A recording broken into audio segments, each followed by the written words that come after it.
स्वागत है आप लोगों का। आप लोग देख रहे हैं बुद्धा's टीचिंग चैनल। हम यहाँ महाकारुणिक तथागत बुद्ध और उनके शिक्षाओं के विषय में चर्चा करते हैं।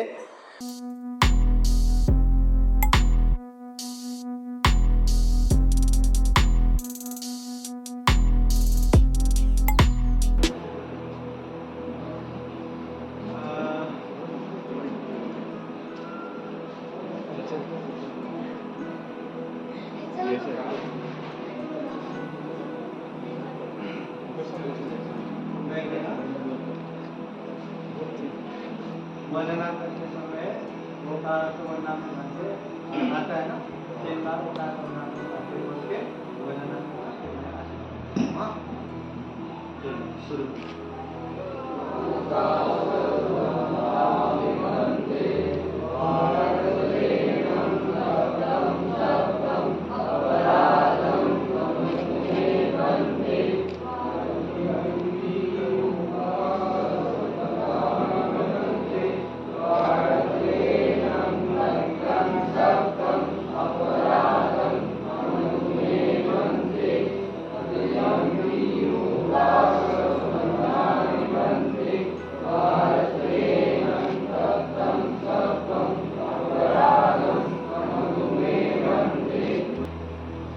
आयु आरोग्य संपत्ति सर्ग संपत्ति में वचा अधो निब्बान संपत्ति निमिनाते समीधतु। साधु साधु साधु सुखी।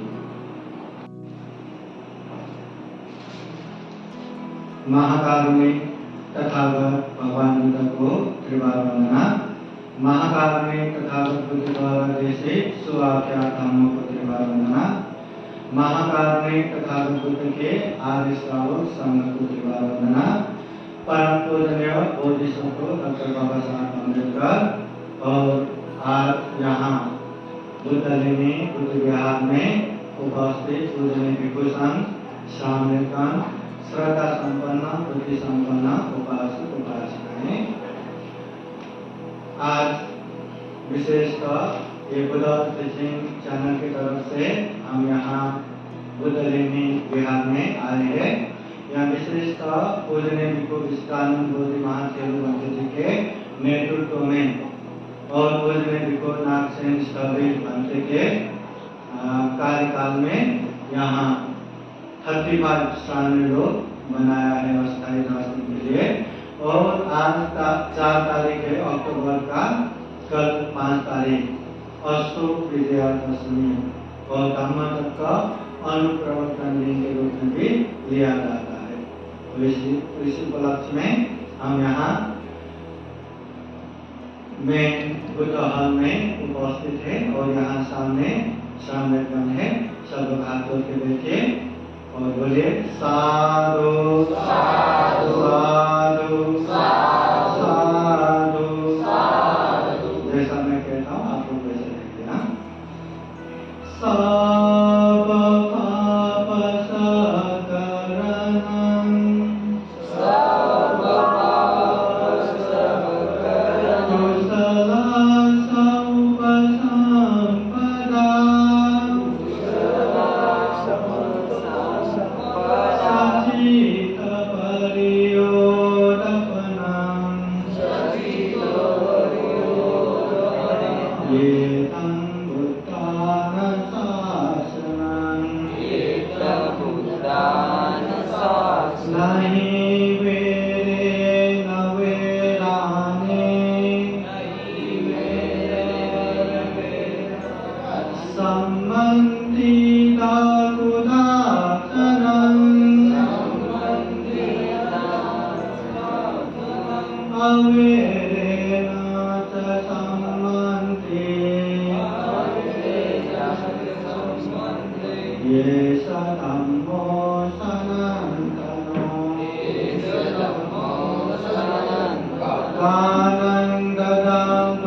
महाकाव्य में तथागत बुद्ध कहते हैं, सब पाप सकरणं, जीवन में किसी भी प्रकार के पाप ना करो, कुशल सुख संपदा, कुशल पुण्य कार्य करते जाओ, सचित परियोदपना, अपने चित्त को परिशुद्ध रखो, ये कम बुद्धानुशासन, ये बुद्धों की शिक्षा है, धम्म है, उपदेश है।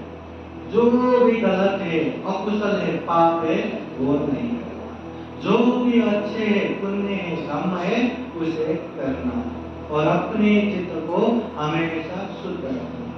ये बुद्धों का उपदेश है। तथागत बुद्ध कहते हैं, नहीं वेदेन वेदानि सम्मन्ति तमुदाचन, वैर से वैर कदापि शांत नहीं होता। हाँ, झगड़े से झगड़े कभी शांत नहीं होता।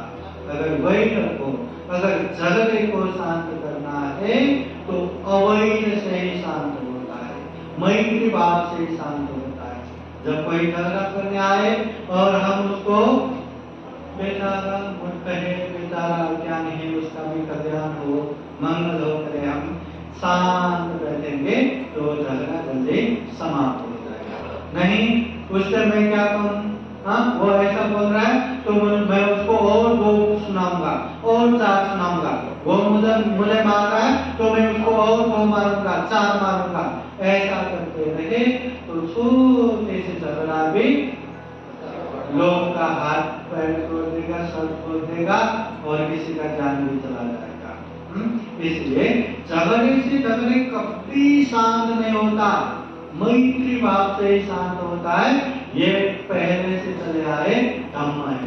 पहले से हम किसी को गाली देंगे तो हमें भी गाली देने वाला वहां कोई न कोई आएगा। हम किसी को मारेंगे तो हमें भी वहां मारने वाला कोई न कोई आएगा। हम किसी को हाथ पैर तोड़ेंगे तो हमारा हाथ पैर तोड़ने वाला भी वहां कोई न कोई आएगा। और हम किसी को जान से मारेंगे तो हमें भी जान से मारने वाला वहां कोई न कोई आएगा। ये पहले से चले आए सनातन धर्म है, परंपरागत धर्म है। हम जैसा करेंगे वैसा ही होता है। अभी आप लोग श्रावण बन के 10 दिन साथ में रहे ना, एक ही साथ खाए बैठे सोए। हाँ, कोई अच्छा बोलता है तो हर कोई उससे अच्छा ही बोलता है। कोई झगड़ालू स्वभाव का होता है ना, हर किसी से झगड़ा करते रहना, तो ऐसे स्वभाव का है तो उसको कोई भी पसंद नहीं करता। हर कोई उसको वैसे ही व्यवहार करता है कि नहीं? हाँ, तो ये प्रकृति का नियम है, ये पहले से चले आए धर्म है, हमेशा याद रखना। फिर तथागत बुद्ध कहते हैं, दानं ददन्तु शब्दाय, जीवन में हमें अच्छा होना चाहिए ना, शांति चाहिए ना, या अशांति, कोलाहल, पीड़, चिंता, तनाव, उत्पीड़न, टेंशन चाहिए? नहीं चाहिए ना। तो आनंद से शांति से रहना है ना, तो ऐसा है तो कम से कम हमें पुण्य करना चाहिए, काम करना चाहिए। ये तथागत बुद्ध कहते हैं। और पुण्य में क्या करना है? विशेष तथागत बुद्ध कहते हैं, दानं ददन्तु श्रद्धाय, श्रद्धा पूर्वक दान देना चाहिए। आप लोग 10 दिन तक यहाँ सामने बन के गए थे, तो आप लोगों को क्या आपके मम्मी पापा ने खाना खिलाया क्या? घर वाले ने खाना खिलाया क्या? जितने भी आप लोगों को भोजन मिला है, लोगों ने दिया हुआ दान है, वो श्रद्धा है। लोगों ने श्रद्धा पूर्वक दान दिया, वही हमें प्राप्त हुआ। तो जब हम उपासक होंगे, हाँ, या घर परिवार समाज के गृहस्थ उपासक होंगे, तब भी हाँ, हमेशा श्रद्धा पूर्वक दान देते रहना चाहिए। अपने हैसियत को देखते, अपने क्षमता को देखते हुए दान देते रहना चाहिए। समझ में आएगा? हाँ। फिर शीलम रखन्तु सर्वदा, हमेशा शील पालन करना चाहिए। आप लोग यहाँ 10 दिन सामने बन के बैठे हो, 10 दिन तक ये शील पालन किया कि नहीं? 10 शील पालन किया कि नहीं? किसी को मारा? चोरी किया? व्यभिचार किया? झूठ बोला, नशापता सेवन किया, विकल्प भोजन किया, और ये नाचना गाना ऐसा भी किया, हाँ किया कि नहीं? हाँ, तो फिर ये बड़े बड़े आसन में सोया क्या? सोने चांदी हाथ में लेके बैठे क्या? हाँ, तो ये 10 दिन हमने जिस तरह 10 दिन पालन करके गए थे, उसी तरह यहाँ से जाने के बाद, अभी 10 दिन के बाद आप लोग घर जाओगे, उपास बनोगे, कम से कम घर गृहस्थ में रहने वाले उपासिकाओं को 5 सील तो पालन करना ही है। कितना सील? 5 सील। वो 5 सील को बौद्ध जगत में पंचशील कहते हैं। क्या कहते हैं? पंचशील। पंचशील बोले तो क्या है? पहला क्या है? पानातिपाता वेदमणि शिक्षापदं समादयामि। प्राणी हिंसा से विरत रहना या अलग रहने का शिक्षा पद को अच्छे से पालन करते हैं। मतलब हिंसा नहीं करना, कभी भी किसी को नहीं मारना, ये पहला। दूसरा है अतिन्ना दाना वेदमणि शिक्षापदं समादयामि।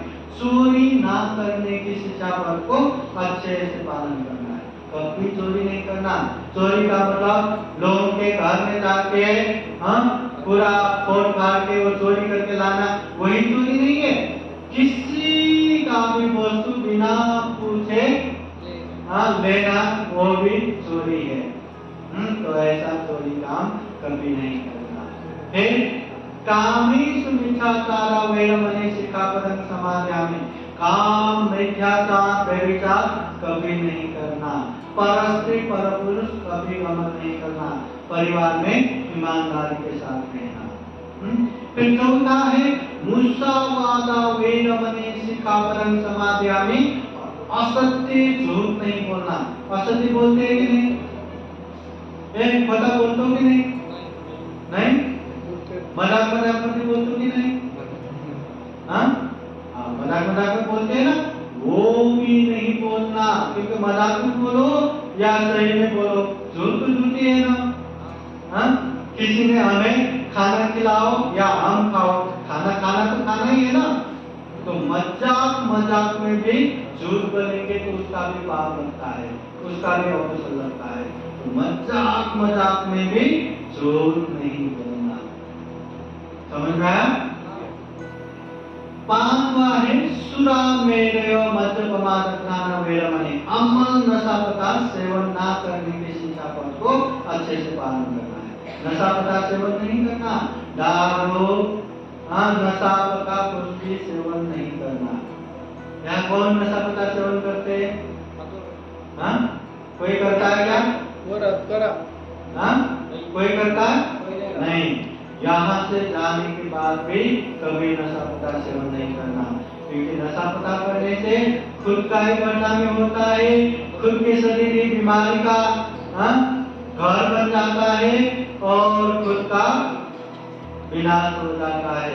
इसलिए नशा पदार्थ कभी सेवन नहीं करना। अपने घर में शेजारी पैजारी है ना, जो अड़ोस पड़ोस के कोई लोग अगर नशा पदार्थ सेवन करते हैं तो उसको कोई इज्जत करता है क्या? उसकी बात कोई सुनता है क्या?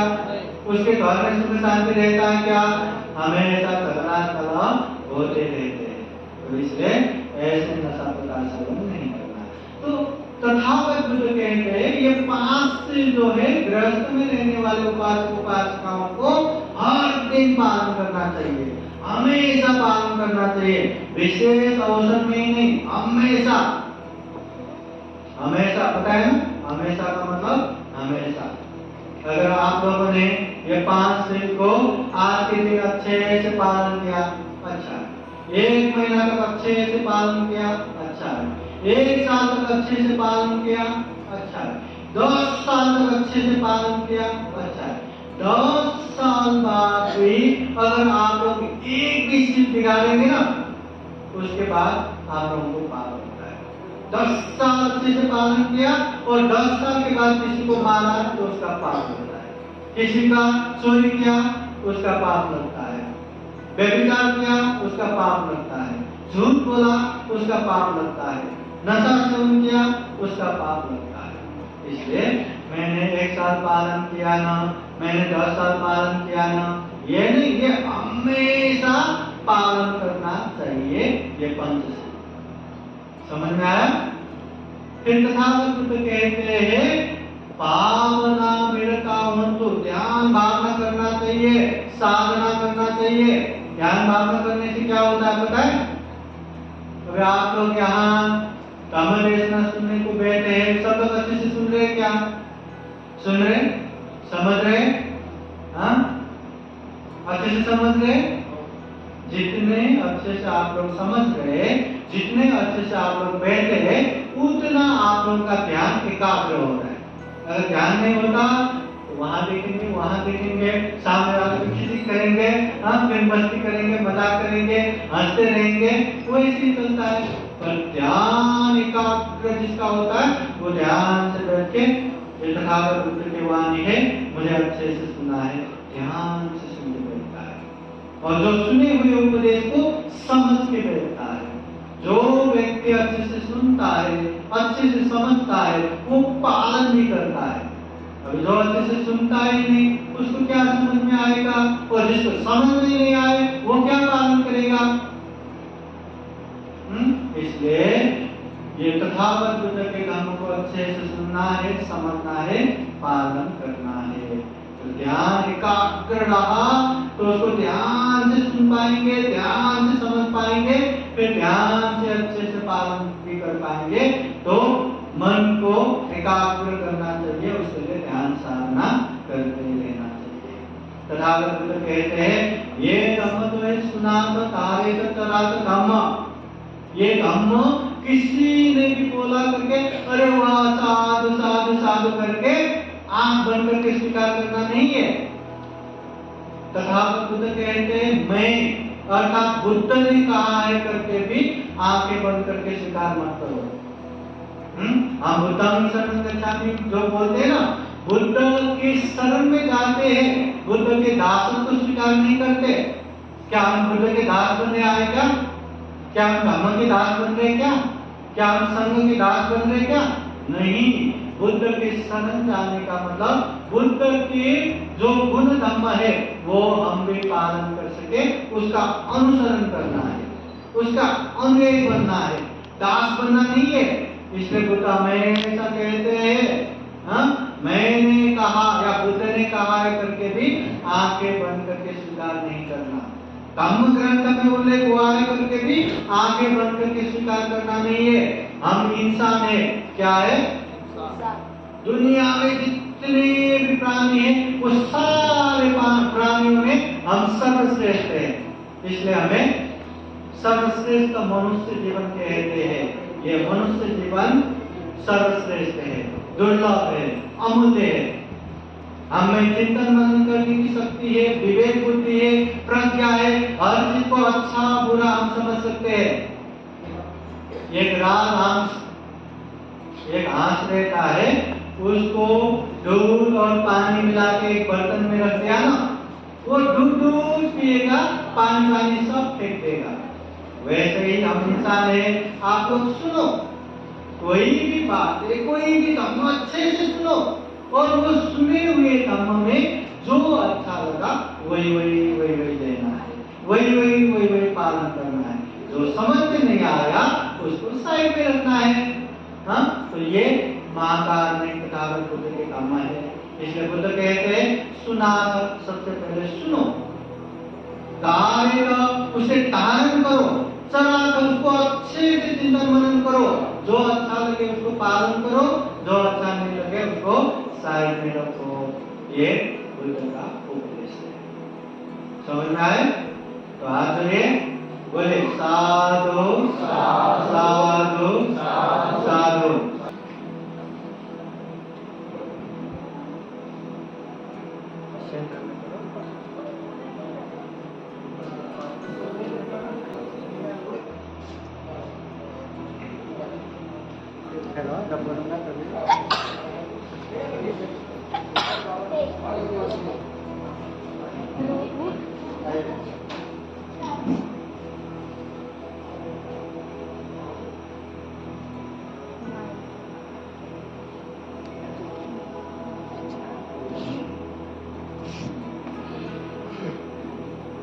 बसा सब लोग अपनी जगह पे बैठ जाइए। थोडं थोडं अंतर ठेवा. 4 लाईनी करा, 1 2 3 4 लाईनी करा, जवळ बसा.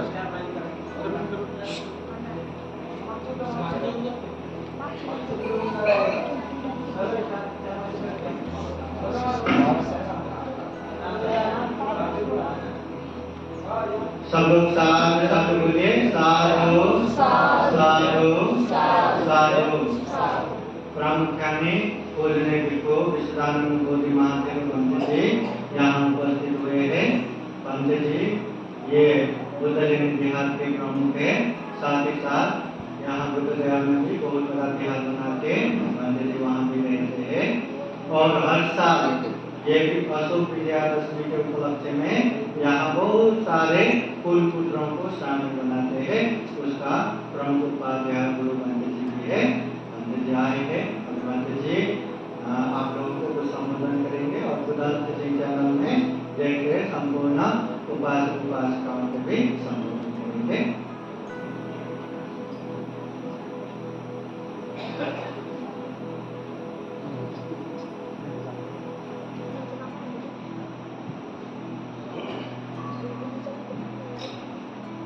सुख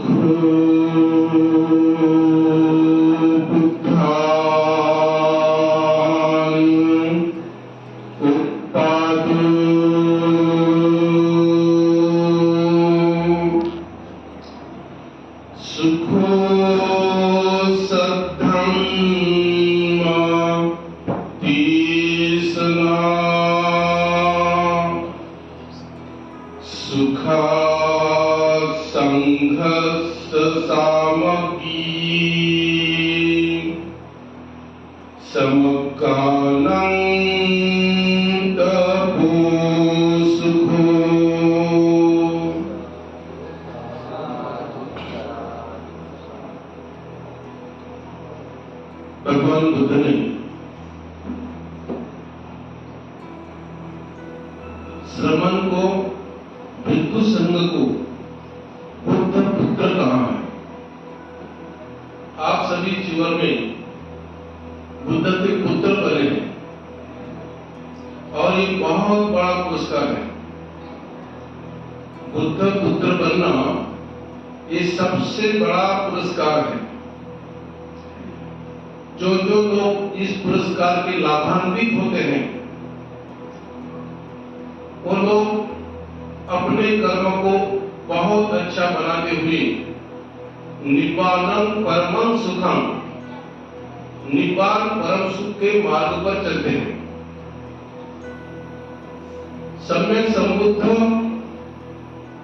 बहुत कठिन परिश्रम से सम्यक संबुद्ध बने और उन्होंने बहुत सोपी पद्धति में, बहुत समझाने लायक पद्धति से धम्म का कथन किया है। तथागत कहते हैं तुम्हें ही किच्चा तत्व अख तारो तथागता। तथागत क्या करते हैं?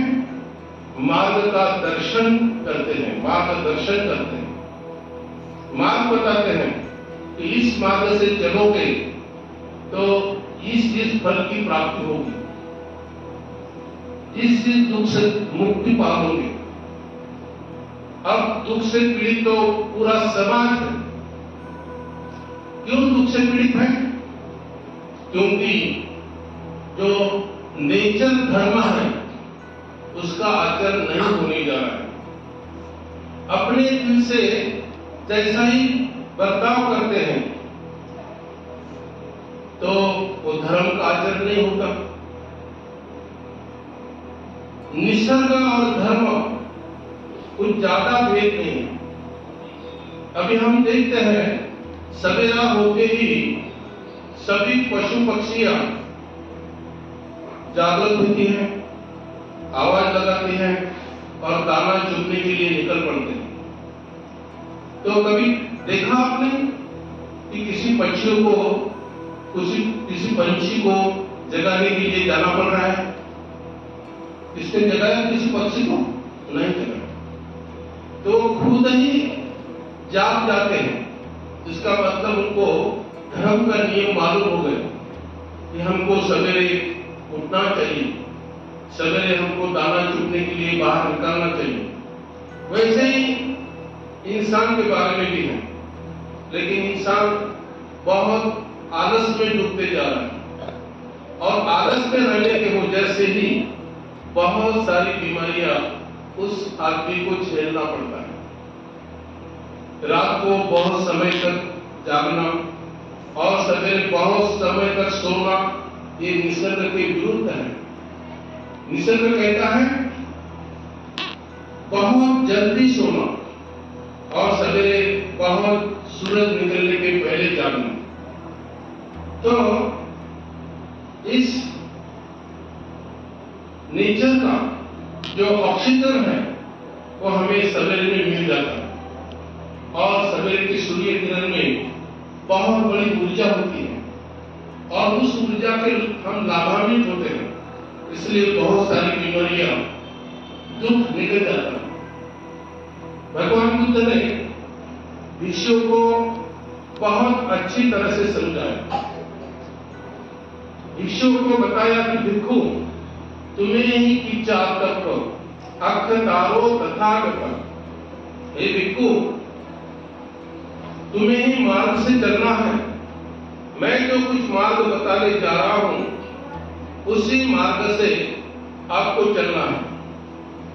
डॉक्टर भिक्षु इंद्रवंश जी महाकवि लगातार लोगों को कानों में बुद्ध वचन भेजते हैं। इस मोबाइल के दौरान बहुत पूरे भारत के अंदर उनके बुद्ध वचन बहुत लोगों के कानों में गुजरता है। लोग सुनते हैं, बहुत चाव से, बहुत ध्यान से सुनते हैं, लेकिन जब आचरण करने का समय आता है तब वो भूल जाते हैं और उस भूलने की वजह से उनके हाथों से खुद की हानि होती है। बुद्ध भगवान ने जब जब प्रवचन दिए तो लोगों ने अपने हृदय का कान बना के सुने, अपने मन में उसको बहुत पक्का किया और जैसा बताया भगवान ने वैसा ही चलने के लिए उन्होंने प्रयास किया। भगवान बुद्ध बताते थे नए ऋषि को, जाओ स्मशान में बैठो, 3 महीने लगातार कौन कौन जल रहा है ध्यान से देखो।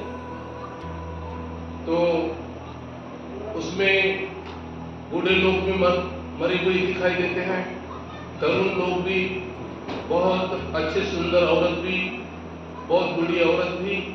तो ये सब जलते जलते देखते देखते उसको लगा कि मैं भी खुद जल रहा हूं।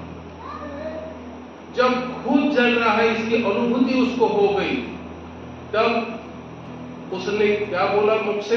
भगवान बुद्ध का वचन बोला कि अरे ये तो सब अनित्य है, अनिच्छावत संखारा उपादव यथामिनो। अरे जो जो उत्पन्न होने जा रहा है मैं मेरे खुले आंखों से देख रहा हूं कि तो अनित्य है, ये तो इम्परमानेंट है, ये तो बदलने वाला है, ये तो रूपांतरी होने वाला है। ऐसा देखते देखते वो भिक्षु बहुत जल्दी श्रोतापन्न अवस्था में चला जाता है, क्योंकि मैं मेरा ये वहां ही टूट जाता है। मैं मेरा ये बहुत बड़ी बीमारी है।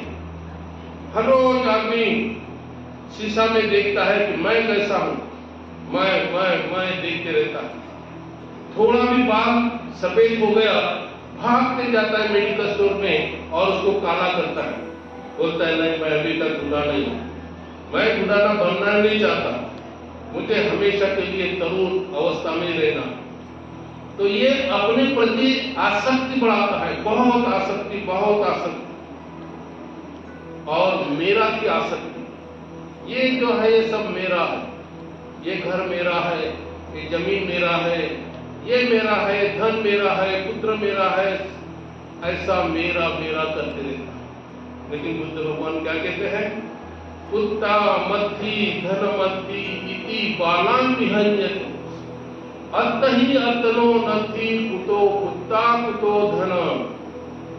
सम्यक समृद्ध तथागत बुद्ध कहते हैं कि अज्ञानी आदमी, अज्ञानी इंसान बार बार बोलता है कि मेरा पुत्र है, मेरा धन है, मेरी पत्नी है, मेरा घर है, लेकिन मरते समय में कुछ है? जब वो आखिरी श्वास लेता है, बहुत दुखी होता है कि अरे मैं सबको छोड़ के जा रहा हूं। ये जिसको मैं मेरा बोलता था वो मेरा कुछ भी नहीं, ये सब मैं छोड़ के जा रहा हूं, इसकी अनुभूति उसके लास्ट श्वास में हो जाता है। तब उसके भगवान का जो त्रिकलावादी उदार है तो उसके ध्यान में लगता है कि अरे तथागत ने बोला था, पुत्र मेरा नहीं है, धन मेरा नहीं है, पत्नी भी मेरी नहीं है, मैं तो जा रहा हूं, अब मैं उनको मेरा कैसा बोलूं? जो धन मैंने कमाया वो भी मेरा नहीं। तो इस तरह अनुभूति उस साधक को आ जाती है, लेकिन समय खत्म हो चुका, समय रहता है, मृत्यु के समय में ये सब याद आने से लाभ नहीं होता। तो इसके पहले इसका लाभ होना जरूरी है, ज्ञान होना जरूरी है। ये सब कुछ जो है, मैं तो यहाँ इस संसार में एक मेहमान बन के आया हूँ।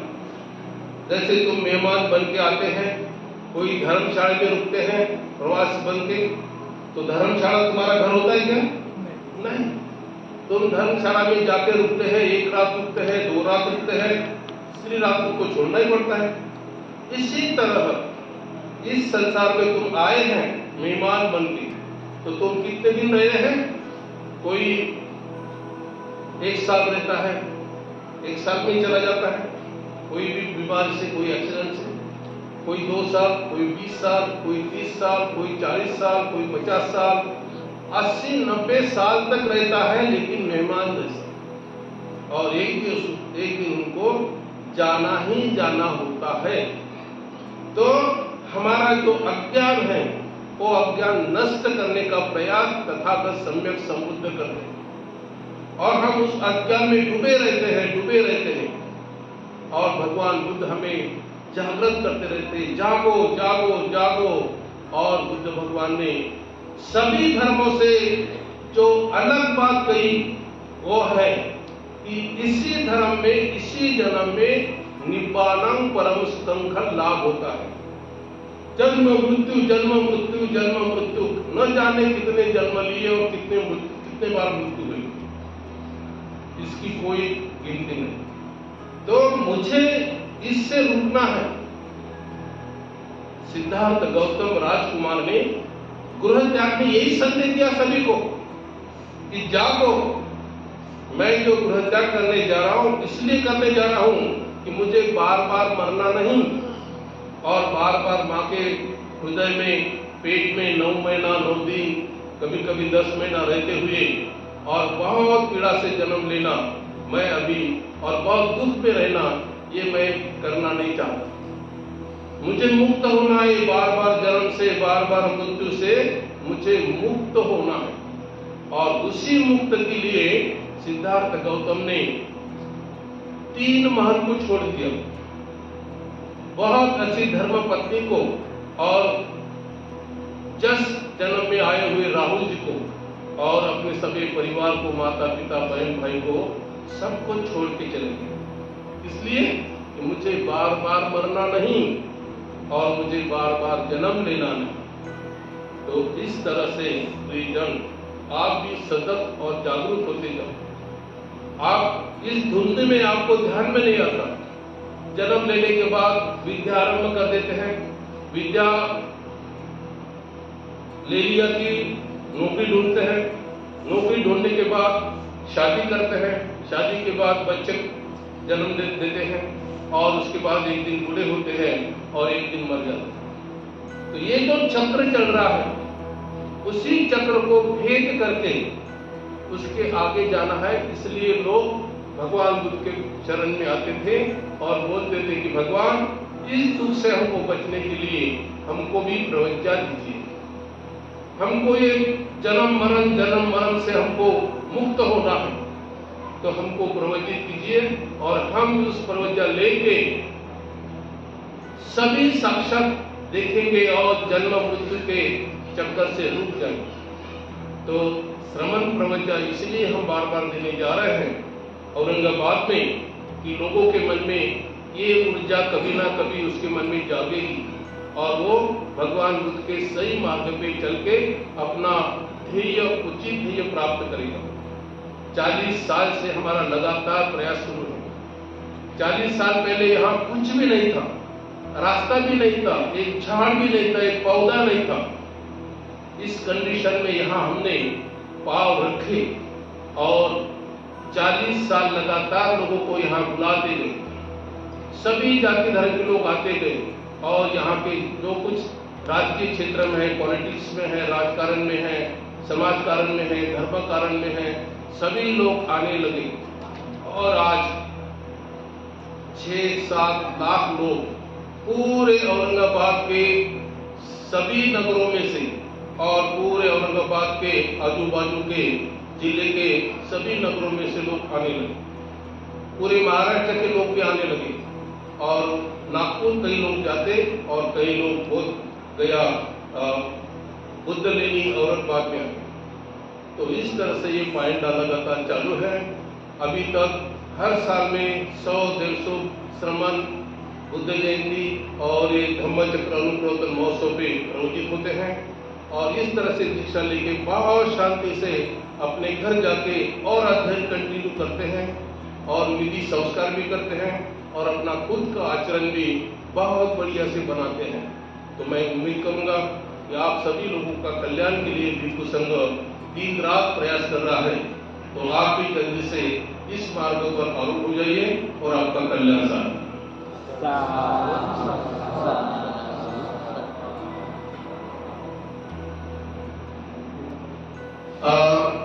आज धम्मचक्र अनुप्रवर्तन महोत्सव के शुभ अवसर पर बुद्धास टीचिंग एक चैनल भदंत डॉक्टर इन्होंने बहुत श्रद्धा से इसको चैनल को लगातार चालू रखा है। महाराष्ट्र में इंदवंश नाम के भिक्षु एक ही है कि जिन्होंने लगातार लोगों के कान में बुद्ध वाणी पहुंचने का कार्य किया। तो पर्टिकुलरली डॉक्टर भदंत इंदवंश जी को और बुद्धा चैनल को, बुद्धा टीचिंग चैनल को मैं दिल से इस अशोक विजयादशमी के शुभ अवसर पर मंगल कामना करता हूँ, बधाई देता हूँ कि उनको बहुत बहुत उनकी तरक्की हो और पूरे महाराष्ट्र में नहीं, पूरे भारत देश में ही नहीं तो पूरे संसार में ये चैनल का विकास हो, ऐसी मंगल कामना करता हूँ।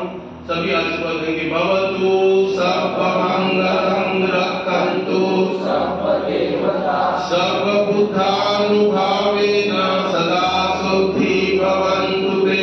भवतु सर्वमंगलं रक्षन्तु सर्वधर्मानुभावेन सदा सुखी भवन्तु ते। भवतु सर्वमंगलं रक्षन्तु सर्वधर्मानुभावेन सदा सुखी भवन्तु ते। भवतु सर्वमंगलं रक्षन्तु सर्वसंघानुभावेन सदा सुखी भवन्तु ते। साधु साधु साधु। मंगल हो सुखी।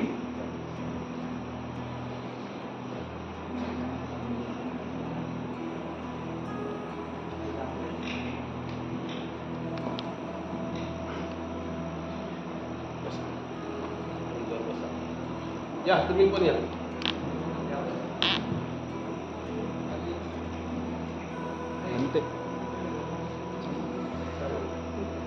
ताईच्या हातात, ताईच्या हातात. हे वेगळं आहे ना, तुम्ही हातात ठेवा, हातात हातात ठेवा, असा मला बनते संघो. आम्ही आमच्या परिवाराकडून भिक्षू संघाला फलाहार दान करत आहोत. आमच्या पुण्यकर्मासाठी या दानाचा स्वीकार करा.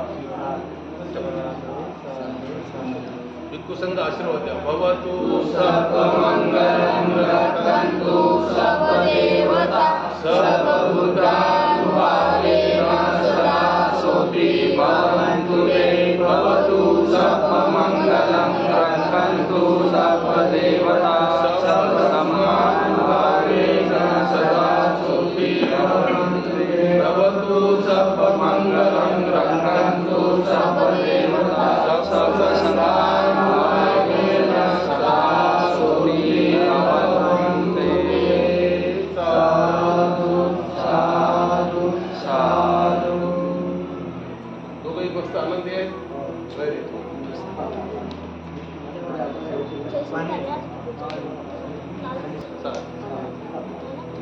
चर्चा करा बुद्धाला जायची का?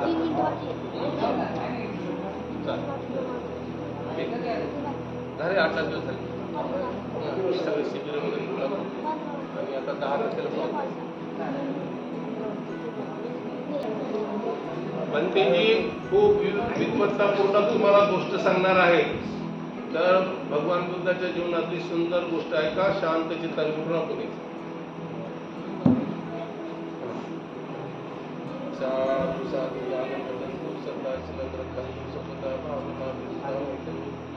गच्छन्तु देवता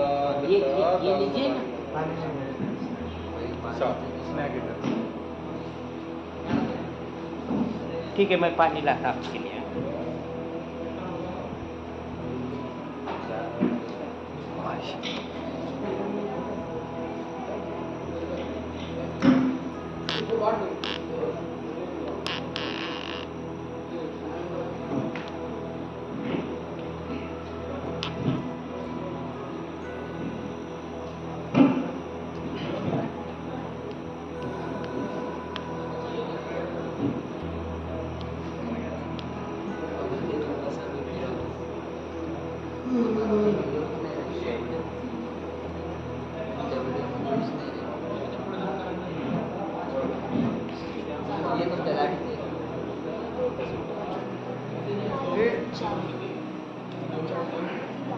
वो हमारा जो एक स्मृति है उसमें ऐसा है ये क्या है?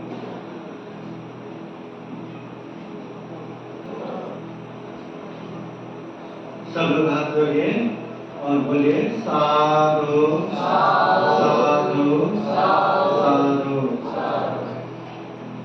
सर्वप्रथम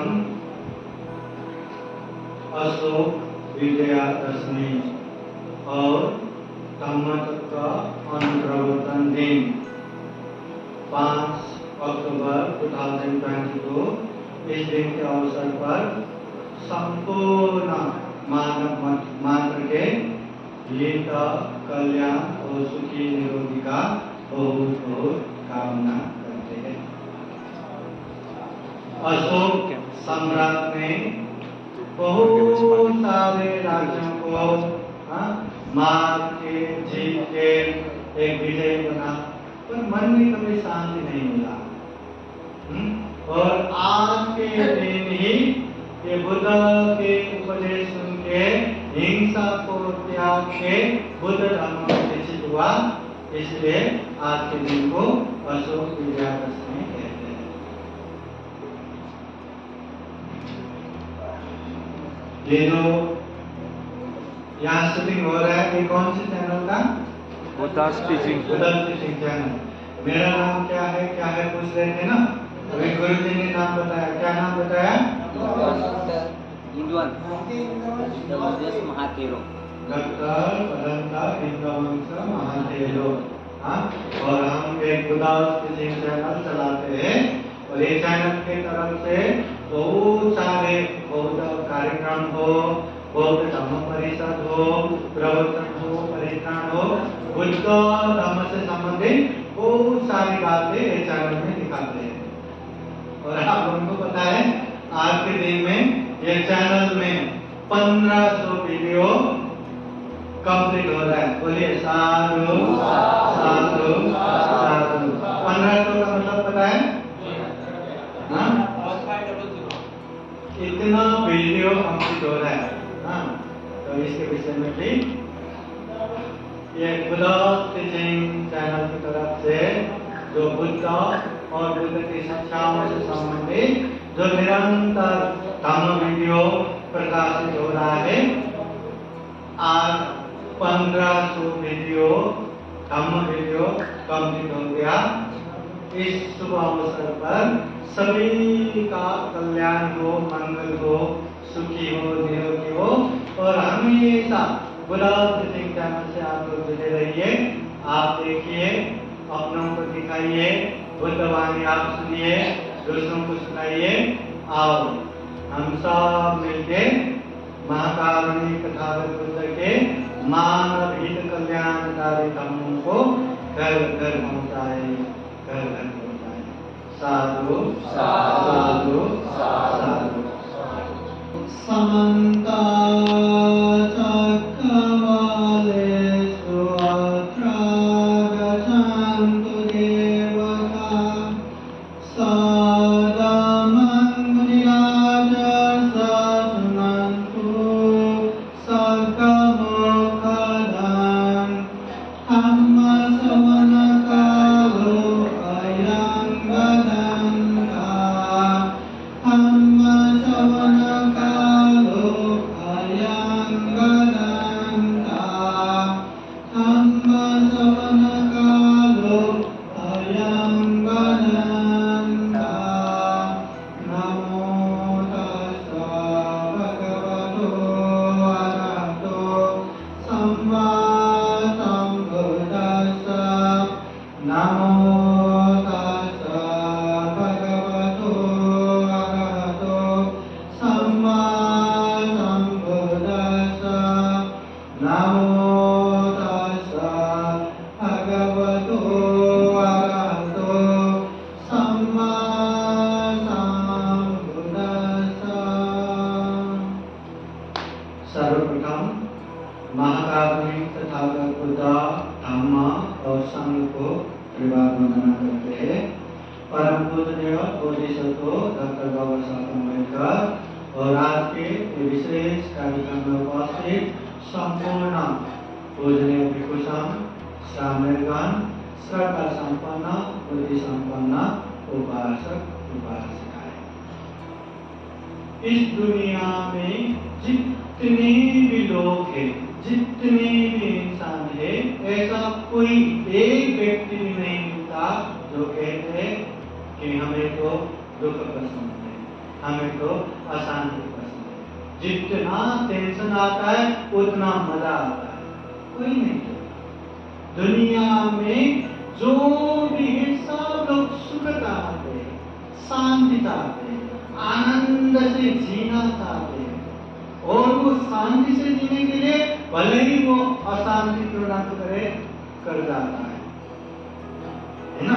तो दुनिया में जितने भी लोग हैं सुख चाहते हैं, शांति चाहते हैं, आनंद चाहते हैं, अगर ये सही बात है तो ये सुख कैसे मिलेगा? पाप करने से मिलेगा या कर्म करने से मिलेगा? कर्म करने से मिलेगा। अच्छा करने से शांति मिलेगा या बुरा करने से शांति मिलेगा? अच्छा करने से मिलेगा। हम अच्छा बोलेंगे, हम शरीर से अच्छा करेंगे, हम मन से अच्छा सोचेंगे तो जीवन में सुख आता है, शांति आता है। ये सबको पता है, सर्वज्ञ मान्य है। पर व्यवहारिक रूप में जब हम करने जाते हैं तब भूल जाते हैं। जब हम कुछ बातें करने लगते हैं ना, हम बिल्कुल भूल जाते हैं कि हमें क्या बोलना है और क्या बोलने से सुख शांति आता है। फिर कुछ भी बोलते हैं, छोटी सी वो शांति या छोटी सी मजा लेने के लिए कितने झूठ बोलते हैं। पता है उनको मैं झूठ बोल रहा हूँ, फिर भी उसमें मजा ले लेके झूठ बोलने लगते हैं। पता है उसको वो चोरी है या वो हिंसा है, वो जीव हिंसा है, फिर भी वो मजाक में लेके करते हैं, थोड़ी सी मस्ती मजाक के लिए। तो महाकारुणिक तथागत बुद्ध कहते हैं जीवन में अगर सही मायने में हमें सुख चाहिए, शांति चाहिए, तो हमें पुण्य ही करना है, धम्म ही करना है। धम्म किए बिना जीवन में सुख शांति मिले ऐसा हो नहीं सकता। बहुत सारे को लगता है, बहुत बोले तो बहुत सारे लोगों को लगता है कि जिंदगी में बहुत सारा पैसा कमाया तो बस सुख शांति आएगा। अरे बिना पैसे वालों से पूछो, उन लोगों को क्या वास्तव में सुख शांति है क्या? हाँ, जो पैदल चलता है उन लोगों को लगता है गाड़ी हुआ ना बस कितना सुख होगा, चलने की जरूरत नहीं, गाड़ी से जा सकता है। गाड़ी हो गया सुख शांति होता है क्या? अरे ये गाड़ी तो बहुत ही पुराना है, पुराना मॉडल का, मुझे थोड़ा महंगा अच्छा वाला चाहिए। अच्छा आया टू व्हीलर तो मजा नहीं आ रहा है और फोर व्हीलर चाहिए। फोर व्हीलर आ भी गया, सुख मिल गया क्या? अरे ये तो बहुत ही लो क्वालिटी का है और हाई क्वालिटी का चाहिए, हाई ब्रांडेड चाहिए। वो ब्रांडेड करता रहा तो ये मॉडल का चाहिए, वो मॉडल का चाहिए, हर 6 महीने में पुराना हो रहा है, फिर नया मॉडल का चाहिए। कभी सुख शांति मिलता है क्या? कभी नहीं। इसलिए जीवन में सुख शांति चाहिए तो हमें पुण्य करना है, धर्म करना है, वही पुण्य धर्म हमें सुख देगा, शांति देगा। ये मायने नहीं रखता आप झोपड़पट्टी में रह रहे या महलों में रह रहे, ये मायने नहीं रखता कि आप पैदल चल रहे या कार पे चल रहे, ये मायने नहीं रखता कि आपके जेब में पैसा है या नहीं। मायने रखता है कि आपके मन कितना शुद्ध है, आप कितना अच्छा बोल रहे, आप कितना अच्छा काम कर रहे, कितना पुण्य कर रहे। ये पुण्य आप लोगों को सुख देगा, शांति देगा। समझ में आएगा? इसलिए तथागत बुद्ध धम्मपद में कहते हैं पुण्यं करे पुरी पुण्यं ते पुरिसो कैला कैला ते तां पुनः पुनः तां मितं कैलाथ सुखो पुण्यसो पुण्यं ते पुरिसो कैला। इंसान है ना हम, तो इंसानों को पुण्य करना चाहिए। पुण्य बोले तो धम्म बोले तो अच्छे अच्छे कर्म, शरीर से अच्छा करना, वाणी से अच्छा बोलना, मन से अच्छा सोचना, ये पुण्य है, करना है। और कैला फिरम पुनः पुनः बारंबार करना चाहिए। एक बार किया बस सो गया, नहीं बैठना। जैसे हम खाना खाते ना, एक बार खाया बस सारा करके बैठते हैं क्या, अब हो गया करके बैठते हैं क्या? नहीं ना, अभी खाया तो शाम को खाते, कल खाते, बारंबार खाते। वैसे ही ये पुण्य भी बार करना चाहिए। क्यों? कमी संतन करेगा तो ये पुण्य करने से हमें क्या मिलेगा, क्या आशा रख सकते हैं, क्या अपेक्षा कर सकते हैं? तो तथागत बुद्ध कहते हैं सुखो पुण्य सौतयो, पुण्य करने से उच्च प्रकार के सुख मिलता है, महान सुख मिलता है, उच्च दर के सुख मिलता है। इसलिए महाकाल में तथागत बुद्ध कहते हैं जो कोई भी सुख शांति पाने वाले उपासक उपासिकाएं है या इंसान है, उन लोगों को पुण्य करना चाहिए, काम करना चाहिए। और एक बात, पुण्य धम्म करना, जितना हम बातें करते हैं, जितना हम बातें सुनते हैं, वो करना आसान नहीं रहता, वाकई में आसान नहीं रहता। इसलिए जब कभी भी पुण्य करने का मन हो तो तुरंत करना चाहिए। करो ध्यान, मंत्र कर दो ना, बाद में करता हूँ ना, ऐसा करके बैठा तो आप आ गए। चाहे दान देने की इच्छा हो तुरंत करो, शील पालन करने की इच्छा हो करते जाओ, ध्यान करने की इच्छा हो बैठते जाओ। दान देने का मन हुआ, अभी दान नहीं किया, अभी नहीं, बाद में देता हूँ या कल देता हूँ या जन्मदिन के उपलक्ष्य में देता हूँ, बस आप आ गए, बाद में दे नहीं पाएंगे। इसलिए तथागत बुद्ध कहते हैं ये पुण्य करने का मन हो तो तुरंत करना चाहिए, नहीं तो ये हमारे मन के क्लेश उसको दबोच देता है, उसको करने नहीं देता। तथागत बुद्ध के समय के एक कहानी आप लोगों को सुनाता हूँ।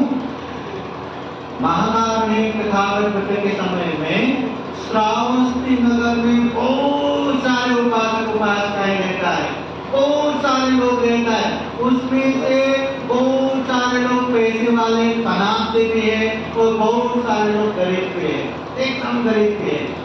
उनमें से ये कहानी है एक गरीब परिवार की। महाकाल में तथागत बुद्ध धम्म प्रचार प्रसार के सेंटर के रूप में, केंद्र के रूप में श्रावस्ती नगर को बनाते हैं। श्रावस्ती में अनाथ पिंडलिक महाजन ने 54 करोड़ दान खर्चा करके जयपुर बुद्ध विहार दान दिया था, वो भी श्रावस्ती नगर में है। विशाखा महाउपासिका ने 27 करोड़ दान खर्चा करके जो विहार बना दिया था, वो भी श्रावस्ती नगर में है। तो तथागत बुद्ध ये बिहारों में रहते हुए धम्म का प्रचार करते हैं और वहाँ ढेर सारे लोग धम्म देशना सुनने को आते।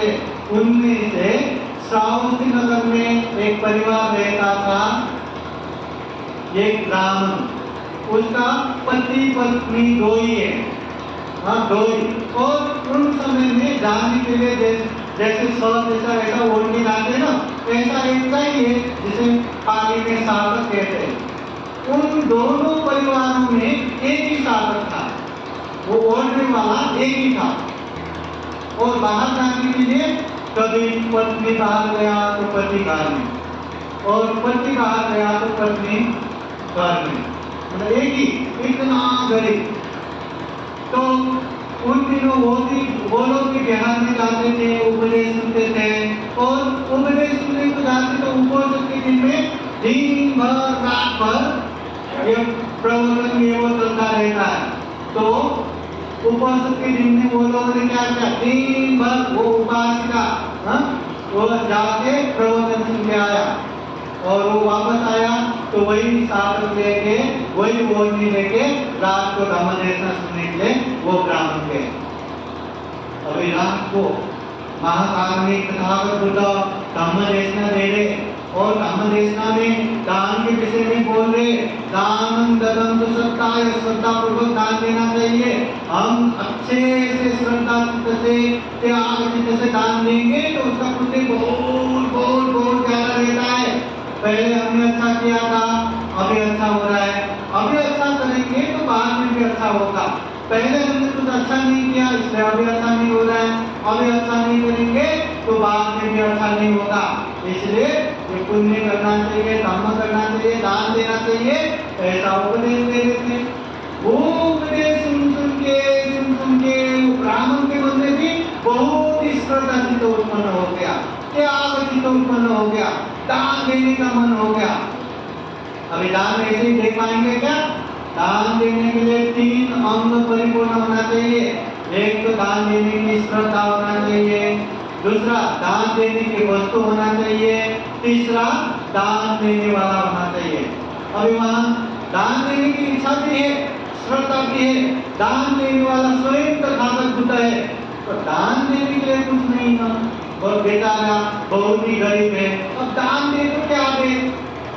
फिर ऐसे सोचते जाते हैं, अरे मेरे पास एक ओढ़नी एक तो है ना, साधक एक तो है ना, मैं क्यों ना यही पर तथागत बुद्ध को दान दूं? तो ऐसा सोचते फिर उसको लगता है नहीं, ये ओढ़नी दान दिया, ये साधक दान दिया, तो आगे से हम क्या करेंगे? हम तो घर से निकल नहीं पाएंगे। अभी हम इतना गरीब है, एक साधक होने के बाद एक ओढ़नी है, इसलिए मैं जब बाहर निकलता हूँ, मेरी पत्नी घर में, मेरी पत्नी बाहर आते तो मैं घर में रुकता हूँ, दोनों साथ में कभी आ नहीं पाते। अगर ये भी दान दिया तो दोनों घर में ही रहना पड़ेगा, कभी दान ही नहीं दे पाएंगे, मतलब कभी बाहर ही नहीं आ पाएंगे, धम्म देशना सुन नहीं पाएंगे, तो क्या करूँ कि दान देके क्या करूँ? नहीं, ये तो दान नहीं देना। कभी कहते हैं दान तो देना चाहिए, और कभी मन में लगता है नहीं, दान नहीं देना, क्योंकि यही कहती है ना, ये भी दान दिया तो क्या करें? दान देना चाहिए, दान नहीं देना चाहिए। ऐसा करते रात्रि का प्रथम प्रहर बीत गया।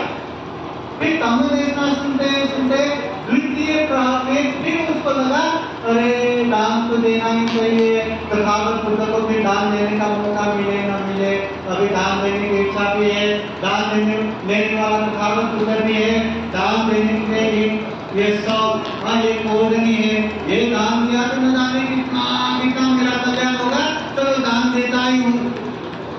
हाँ भले ही हमें कुछ हुआ, ये दान दिया तो न जाने कितना हमारा पुण्य होगा, दान तो देता ही हूँ, ऐसा वो सोचने लगे। फिर वही दिमाग में आता है, अगर मैं ये भी दान दूंगा तो ये और नहीं चला जाएगा, और ये चला गया तो घर में ही रहना पड़ेगा, घर से बाहर नहीं निकल पाएंगे। हाँ अभी तो कम से कम एक जन घर में रह के एक जन बाहर आ सकते, अगर ये भी दान दिया तो दोनों के दोनों घर में रहना पड़ेगा, नहीं इस तरह तो दान नहीं दे सकते करके दान दो ना दो करके फिर रह गया। रात्रि के द्वितीय प्रहर भी बीत गया। अभी तीसरा प्रहर आ गया, सुबह सुबह का समय आ गया। उस समय कौशल देश के राजा भी वह धर्म देखना सुनने को आया और वो उपासक धर्म देखना सुन रहे। धर्म देखना सुनते सुनते उसको लगा अरे तथागत बुद्ध ने दान के इतने अच्छे उपदेश दिया, दान तो देना ही चाहिए और दान देने के लिए मेरे पास एक और नहीं है, चलो जो होगा होगा पर मैं दान देता हूँ। ऐसा सोच के उसने वो और नहीं किया और तथागत बुद्ध को दान दिया। जैसे ही वो ब्राह्मण ने जिसके पास एक ही साधक है, एक ही ओढ़नी है, इसलिए उसका नाम ही एक साधक ब्राह्मण है। वो एक साधक वह एक ओढ़नी भी तथागत बुद्ध को दान दिया। दान देने के बाद उसको इतना अच्छा लगा, इतना प्रसन्नता हुआ, वो मन चिल्लाने लगा मैं जीत गया, मैं जीत गया, मैं जीत गया। क्योंकि कब से रात भर दान हो रहा था ना, दान नहीं दे पा रहा था, अभी दान दिया वो जीत गया, मैं जीत गया, मैं जीत गया करके चिल्लाया। जैसे ही वो चिल्लाया वह राजा भी तो बैठा था ना, मैं जीत गया ऐसा सुन के राजा भी डर गया, क्या जीत गया, मैं यहाँ आया हूँ, मेरे राजी तो नहीं जीता। तो उनका सेना लोगों को क्या हुआ देखो देखो करके सब जगह देखने भेजा और वो ब्राह्मण को भी पूछा क्यों इतना चिल्ला रहे हो, क्या जीता तुमने, मेरे राज्य जीत गया क्या?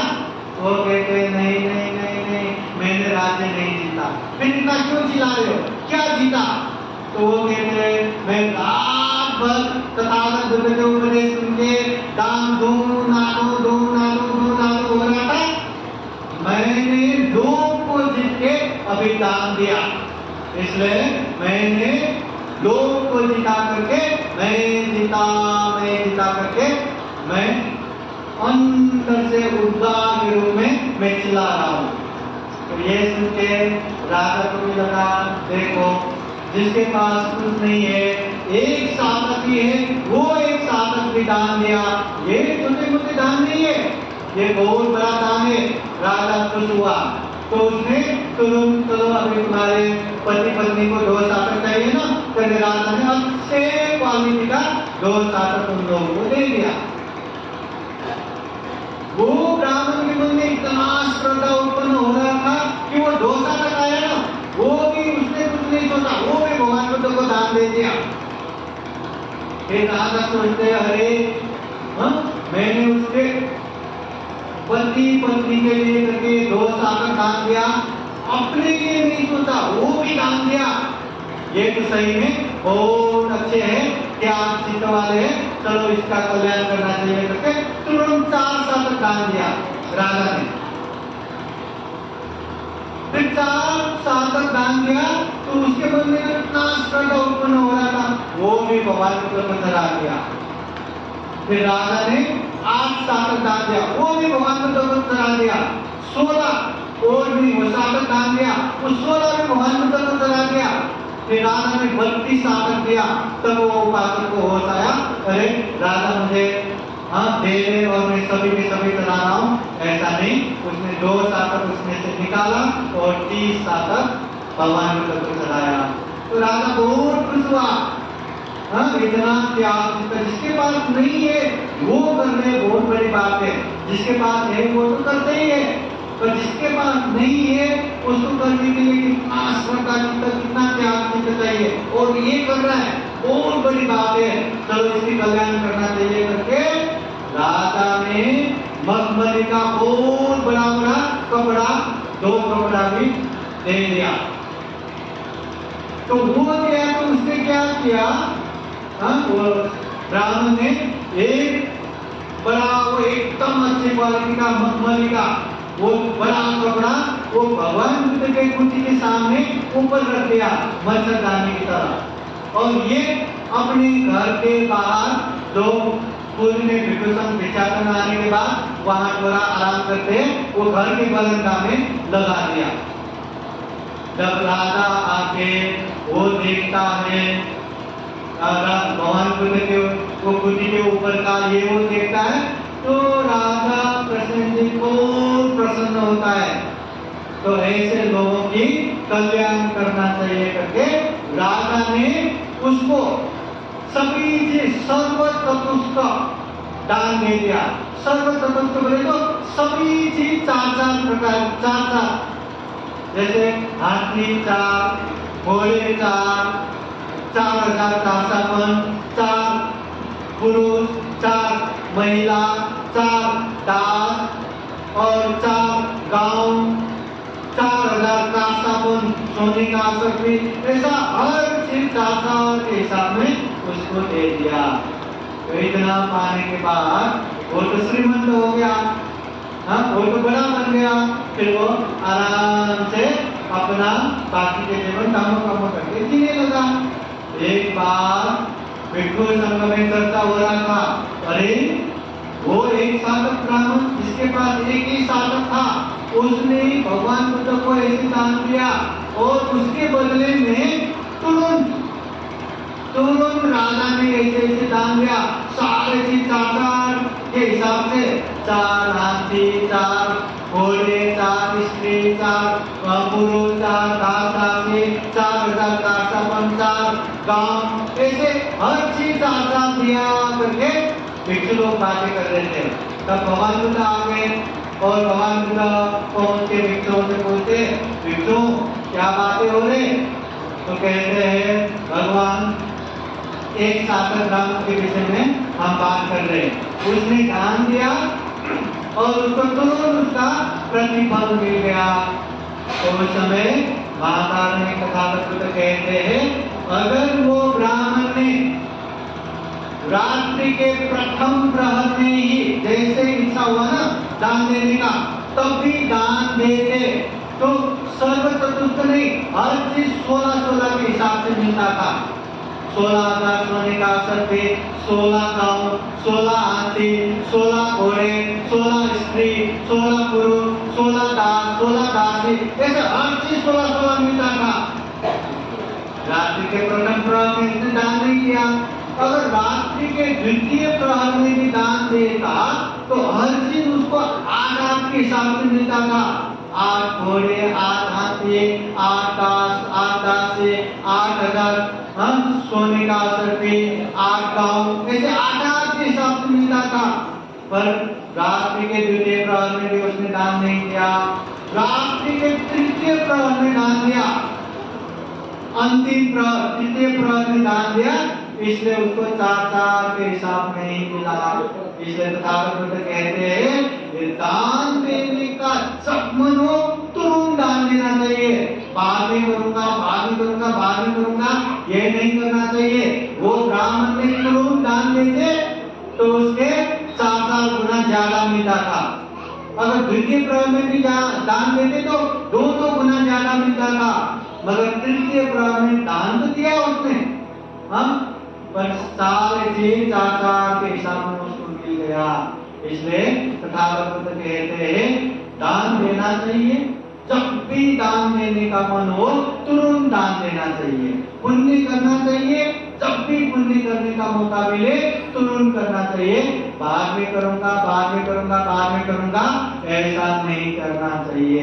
अगर ऐसा करके बैठेंगे तो ये क्लेश है ना, मन का क्लेश, मन का लोभ, मन का द्वेष, मन का मोह, अज्ञानता, मूर्खता हमें हरा देगा। फिर हम पुण्य नहीं कर पाएंगे। ये महाकाल में तथागत बुद्ध के उपदेश है। यहाँ अशोक विजयादशमी के उपलक्ष्य में हर साल यहाँ श्रावण प्रवचन होता है। कितने लोगों को लगा होगा, हम भी प्रवचित होने जाते। फिर बहुत सारे लोगों को यह भी लगा होगा, पत्ता जाओगे अभी नहीं, बाद में बनते न जाने। ऐसा करके कितने सारे लोग बाद में करके नहीं आया होगा। कितने लोग तो आगे भी टुकुर देख के वापस गया होगा, है ना। मगर जो बन गया वो जीतेगा। ये छोटी मोटी बात नहीं है। अपने आंख पे तथागत बुद्ध ने जो जीवन पहनते वो जीवन पहन के बैठना ये छोटी मोटी बातें नहीं है, भले ही 10 दिन क्यों ना हो। इसलिए बहुत बड़ा पुण्य है, धम्म है। ऐसा ही पुण्य, ऐसा ही धम्म जीवन में खूब सारा करते जाना है। जितना पुण्य करेंगे, जितना धम्म करेंगे, उतना ही जीवन में सुख मिलेगा, शांति मिलेगा, आनंद मिलेगा। जितना पुण्य धर्म करेंगे उतना ही पीड़, चिंता, तकलीफ, दुख, कष्ट से दूर हो जाएंगे। तो हर कोई दुख कष्ट से दूर होना चाहते हैं, सुख शांति पाना चाहते हैं, तो उसके लिए पुण्य करना चाहिए, धर्म करना चाहिए, कुशल कर्म करना चाहिए। ये तथागत बुद्ध के वाणी है, तथागत बुद्ध के शिक्षा है, उपदेश है। इसलिए हम भी जीवन में खूब सारा पुण्य कर सके, खूब सारा काम कर सके, और पुण्य धर्म करते करते खूब सारा कुशल काम करते करते ये दुर्लभ, यह अमूल्य, ये सर्वश्रेष्ठ मनुष्य जीवन को सफल बना सके, सार्थक बना सके। अंत में जन्म जरा व्याधि मरण से मुक्ता, सभी दुखों से अलग जो दुख मुक्त अवस्था है, जो विमुक्ति सुख अवस्था है, जो निर्वाण सुख है, वो भी साक्षात्कार कर सके, ऐसी कामना करते हुए आज का ये धम्मदेशना यही समापन करते हैं। सबका मंगल हो, सबका कल्याण हो, भवतु सबका मंगलम। साधु साधु साधु साधु। आप सभी के जीवन में खूब खूब सुख हो, शांति हो, मंगल हो, कल्याण हो, ऐसी कामना करते हुए बुद्धवाणी पानी द्वारा आशीर्वाद देते। सब लोग हाथ जोड़ के आशीर्वाद ग्रहण कीजिए। सभी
वीडियो में टाकू ना पण ये डबल में भी होगा बोला खरा साहेब हा बोला आहे कुठे आराम करायला लागले आपण जरा डोकं दुखायला लागलं ज्ञान जरासं पहिले वायर बघा ते डोकं दुखायला लागलं बंदीजी ते चालू आहे बंद मग याला बाजूला इथे बसले सोडा भवन में जहाँ आता है वो उसमें वो ऍडजस्ट कर लेता बनते या मागे या त्याला ते माईक सोडा माईक गुतन माईक गुतल रे मित्रांनो माईक झाला तो माईक वर नको बसू, त्या वायरवर नको बसू. स्वागत है आप लोगों का। आप लोग देख रहे हैं बुद्धास टीचिंग चैनल। हम यहाँ महाकारुणिक तथागत बुद्ध और उनके शिक्षाओं के विषय में चर्चा करते हैं। बुद्ध और बुद्ध के शिक्षाओं के विषय में हम ये चैनल के मार्फत निरंतर धम्म वीडियो प्रकाशित करते रहते हैं, चाहे वो महाकारुणिक तथागत बुद्ध के विषय में हो, उनके शिक्षाओं के विषय में हो, या प्रेरक प्रसंग के विषय में हो, पादी वंदना परित्राण के विषय में हो, धम्म परिषद के विषय में हो। अनेक अनेक धम्म वीडियो हम निरंतर प्रकाशित करते रहते हैं।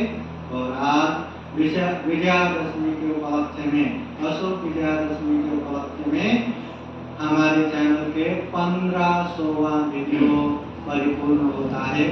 इस उपलक्ष्य में आप सभी को मंगलमय की कामना करते हैं और इसी तरह आप लोग बुद्धास टीचिंग चैनल से जुड़े रहिए। बुद्ध के अच्छे धम्म और शिक्षाओं को जानने के लिए, समझने के लिए अच्छा खासा माध्यम बनाइए, सोर्स बनाइए। आप जानिए, अपनों को जानने का मौका दीजिए। आप धम्म वीडियो देखिए और अपनों को धम्म वीडियो देखने का मौका दीजिए।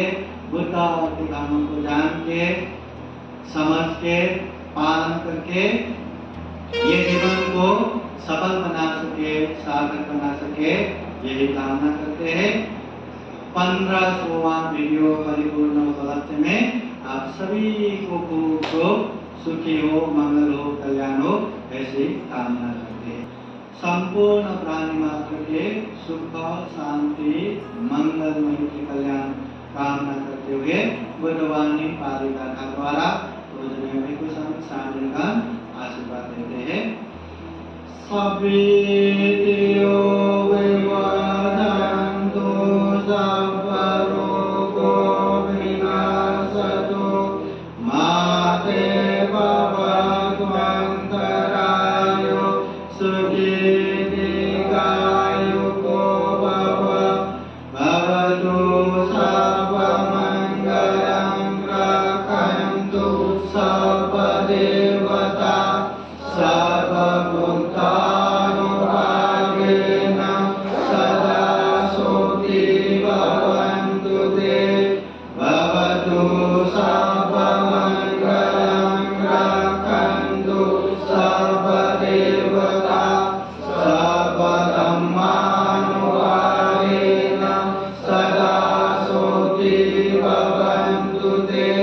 भवतु सर्वमङ्गलं रक्षन्तु सर्वदेवता सर्वसङ्घानुभावेन सदा सुखी भवन्तु ते। ये चेतं क्वचिदं दुह्यं क्षिप्रमेव समेततो सर्वे कुर्वन्तु चेत् संकल्पचन्द्रोपन्नप्रसूयता आयु आरोग्य सम्पत्ति सर्गसम्पत्तिमेव च ततो निर्वाण सम्पत्ति निमिनाते समेततो। साधु साधु साधु। बुद्धं नमामि, धम्मं नमामि, संघं नमामि, अहं वन्दामि सर्वदा। सबका मंगल हो, सबका कल्याण हो, सुखी हो, सुखी हो, सुखी हो। साधु साधु साधु। बुद्धं नमामि, बुद्ध को नमन करता हूँ। धम्मं नमामि, धम्म को नमन करता हूँ। संघं नमामि, संघ को नमन करता हूँ।